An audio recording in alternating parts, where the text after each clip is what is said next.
अरे भाई कोई ठेका दिखाई नहीं दे रहा, कोई ठेका कहाँ है यार, सारा शहर छान लिया पाने। अरे भाई वो रहा ठेका।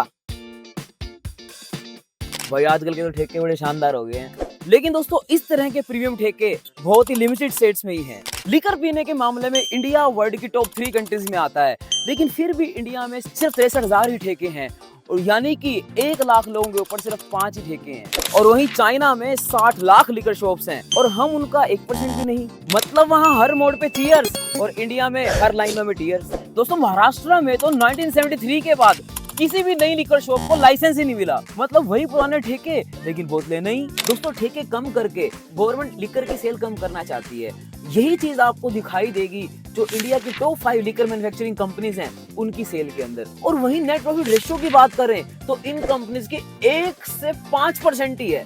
मतलब 100 रुपए की सेल के ऊपर सिर्फ 5 रुपए ही कमाते हैं। चलते हैं, लिकर तो मैं वैसे ही नहीं पीता, अब तो मैं शेयर भी नहीं खरीदूंगा। सर इंडिया में ठेके कम है ये बताते बताते इनके शेयर का एनालिसिस कैसे कर दिया आपने? भाई ऐसे ही तो कंपनी के फ्यूचर के ग्रोथ का पता लगता है। गवर्नमेंट इस इंडस्ट्री को कंट्रोल कर रही है और ये चीज इनकी सेल्स और नेट प्रॉफिट की फिगर में भी दिखाई दे रही है। तो ऐसी इंडस्ट्री के शेयर को मैं क्यों खरीदूंगा? और इसी तरह के एनालिसिस को जानने के लिए फॉलो तो कर लो।